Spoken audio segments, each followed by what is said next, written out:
Hi there, team. Nice to see you, and thanks for stopping by for another bit, doing bit by bit, of Northern Lights by Phillip Pullman, and it's getting good.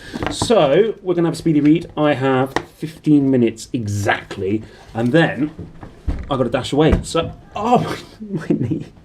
I'm a bit giddy, a bit overexcited. So, let's start it. 15 minutes, speedy read from now. We're off. Find the place, Ben. All right, here we go. Your place is here, said her uncle finally. But why? Why is my place here? I'm just going to move this. It's making a big noise. Put it there. All right. Right. But why? Why is my place here? Why can't I come to the north with you? I want to see the northern lights and bears and icebergs and everything. I want to know about dust and that city in the air. Is it another world? You're not coming, child. Put it out of your head. The times are too dangerous.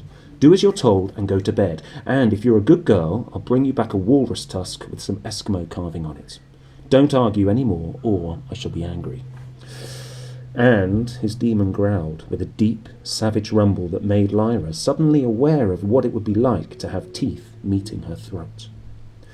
Lyra compressed her lips and frowned hard at her uncle. He was pumping the air from the vacuum flask and took no notice. It was as if he'd already forgotten. Without a word, but with lips tight and narrowed eyes, the girl and her demon left and went to bed. The master and the librarian were old friends and allies, and it was their habit, after a difficult episode, to take a glass of Brantwingen. No, what it is probably a nice alcoholic drink, and console each other. So, after they'd seen Lord Asriel away, they strolled to the master's lodgings and settled in his study with the curtains drawn and the fire refreshed, their demons in their familiar places on knee or shoulder, and prepared to think through what had just happened. Do you really believe he knew about the wine? Said the librarian. Of course he did. I have no idea how, but he knew. And he spilled the decanter himself. Of course he did. Forgive me, master, but I can't help being relieved. I was never happy about the idea of poisoning him. Yes, of murder. Hardly anyone would be happy at that idea, Charles. The question was whether doing that would be worse than the consequences of not doing it. Well, some providence has intervened, and it hasn't happened. I'm only sorry I burdened you with the knowledge of it. No, protested the librarian, but I wish you had told me more. The master was silent for a while, before saying, Yes, perhaps I should have done. The alethiometer warns of appalling consequences if Lord Asriel pursues this research. Apart from anything else, the child will be drawn in, and I want to keep her safe as long as possible. Is Lord Asriel's business anything to do with this new initiative of the Consistorial Court of Discipline? What do they call it? The Oblation Board. Lord Asriel? No. Quite the reverse. The Oblation Board isn't entirely answerable to the Consistorial Court either. It's a semi-private initiative. It's being run by someone who has no love of Lord Asriel. Between them both, Charles, I tremble. The librarian was silent in his turn. Ever since Pope John Calvin had moved the seat of the papacy to Geneva, there's a lot of big words in here, papacy to Geneva, and set up the Consistorial Court of Discipline, the Church's power over every aspect of life had been absolute. The papacy, let's call it papacy. The papacy itself had been abolished after Calvin's death, and a tangle of courts, colleges and councils, collectively known as the magisterium, had grown up in its place. These agencies were not always united. Sometimes a bitter rivalry grew up between them. For a large part of the previous century, the most powerful had been the Court of Bishops. But in recent years, the Consistorial Court of Discipline had taken its place as the most active and the most feared of all the Church's bodies. But it was always possible for independent agencies to grow up under the protection of another part of the magisterium, and the Oblation Board, which the librarian had referred to, was one of these. The librarian didn't know much about it, but he disliked and feared what he had heard, and he completely understood the master's anxiety. "The Palmerian professor mentioned a name," he said after a minute or so. "Barnard Stokes? What is the Barnard Stokes business?" It's not our field, Charles. As I understand it, the Holy Church teaches that there are two worlds. The world of everything we can see and hear and touch, and another world, the spiritual world of heaven and hell. Barnard and Stokes were two, how shall I put it, renegade theologians who postulated the existence of numerous other worlds like this one, neither heaven nor hell, but material and sinful. They are there, close by, but invisible and unreachable. The Holy Church naturally disapproved of this abominable heresy, and Barnard and Stokes were silenced. But unfortunately for the magisterium, there seemed to be sound mathematical arguments for this otherworld theory. I have never followed them myself, but the Cassington scholar tells me they are sound. And now Lord Asriel has taken a picture of one of these other worlds, the librarian said, and we have funded him to go and look for it. I see. Quite. It'll seem to the Oblation Board and to its powerful protectors that Jordan College is a hotbed of support for heresy.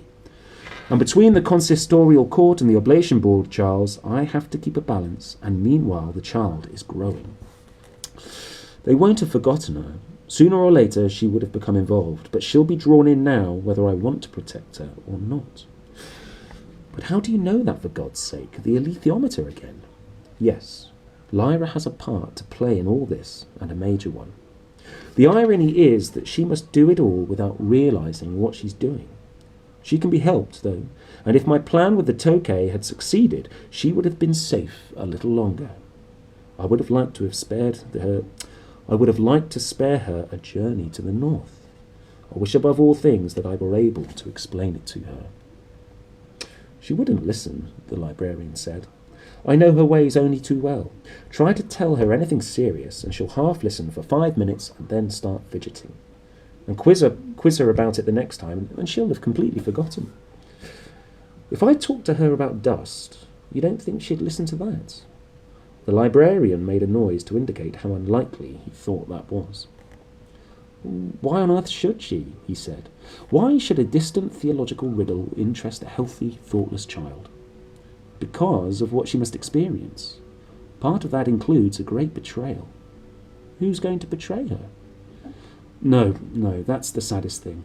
She will be the betrayer, and the experience will be terrible. She mustn't know that, of course, but there's no reason for her not to know about the problem of dust. And you might be wrong, Charles. She might well take an interest in it, if it were explained in a simple way. And it might help her later on. It certainly helped me to be less anxious about her. That's the duty of the old, said the librarian, to be anxious on behalf of the young. And the duty of the young is to scorn the anxiety of the old. They sat for a while longer and then parted, for it was late, and they were old and anxious. So, stuff going on there. Should we move on? Yeah. Chapter 3, Lyra's Jordan. So, Jordan College was the grandest and richest of all the colleges in Oxford. It was probably the largest too, though no one knew for certain. The buildings, which were grouped around 3 irregular quadrangles, dated from every period from the early Middle Ages to the mid-18th century. It had never been planned, it had grown piecemeal, with past and present overlapping at every spot, and the final effect was one of jumbled and squalid grandeur. Some part was always about to fall down, and for 5 generations the same family, the Parslows, had been employed full-time by the college as masons and scaffolders. The present Mr. Parslow was teaching his son the craft. The 2 of them and their 3 workmen would scramble like industrious termites over the scaffolding they'd erected at the corner of the library or over the roof of the chapel and haul up bright new blocks of stone or rolls of shiny lead or bulks of timber. The college owned farms and estates all over Britain. The college owned farms and estates all over Britain. It was said that you could walk from Oxford to Bristol in one direction and to London in the other and never leave Jordanland. In every part of the kingdom there were dye works, and brick kilns, forests and atom craft works that paid rent to Jordan. And every quarter day, the bursar and his clerks would tot it all up, announce the total to the consilium, and order a pair of swans for the feast. Some of the money was put by for reinvestment.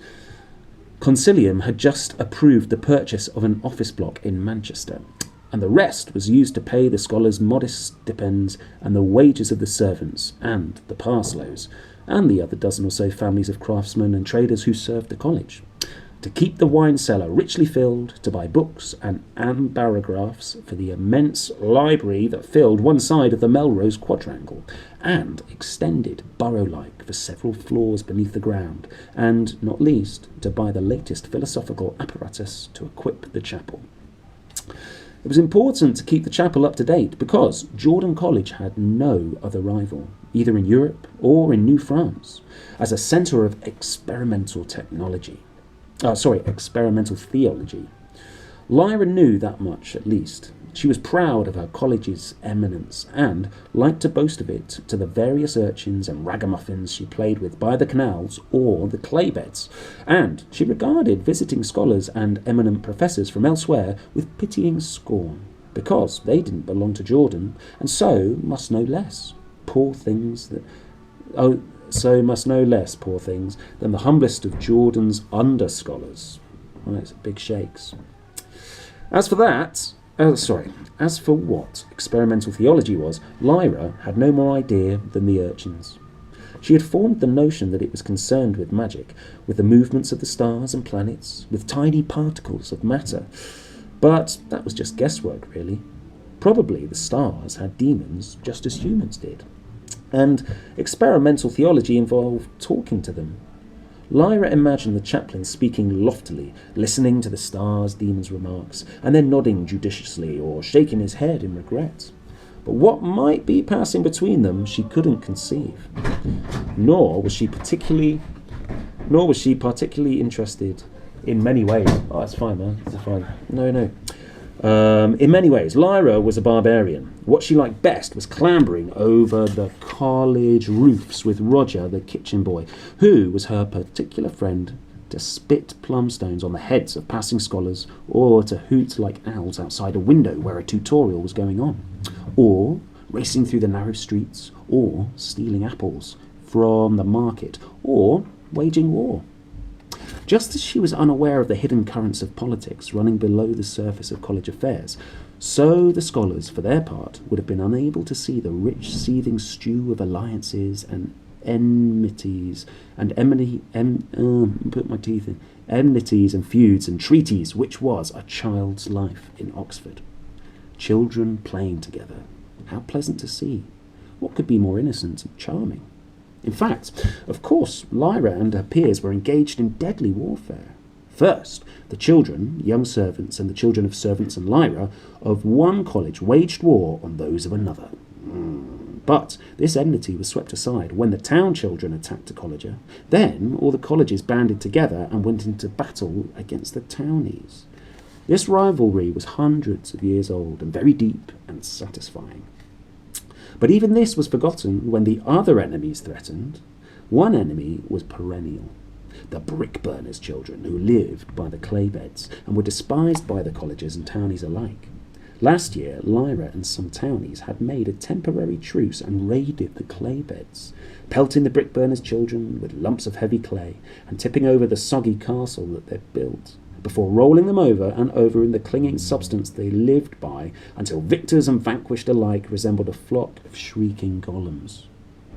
The other regular enemy was seasonal, the Gyptian families who lived in canal boats and came and went with the spring and autumn fairs. They were always good for a fair fight.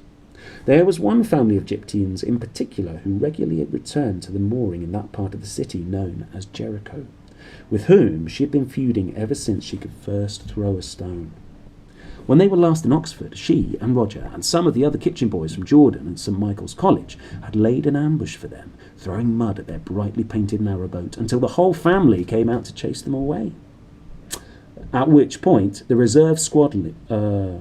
at which point the reserve squad under Lyra raided the boat and cast it off from the bank to float down the canal, getting in the way of all the other water traffic, while Lyra's raiders searched the boat from end to end, looking for the bung.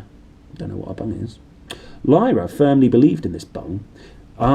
If they pulled it out, she assured her troop the boat would sink at once. But they didn't find it, and had to abandon ship when the Gyptians caught them, to flee dripping and crowing with triumph through the narrow lanes of Jericho. That was Lyra's world, and her delight. She was a coarse and greedy little savage for the most part, but she always had a dim sense that it wasn't her whole world. Right, there we are. I'm going to mount that. That's 15 minutes more, learning a bit more about Lyra and what it's like to live as a child in Oxford. So, hope you enjoyed that, and stick around because we'll have another chapter, 15-minute chapter next time, alright? So, till then, go easy, bye! Stand up and fight, for you know we are right. We must strike at the lies that will spread like disease through our minds.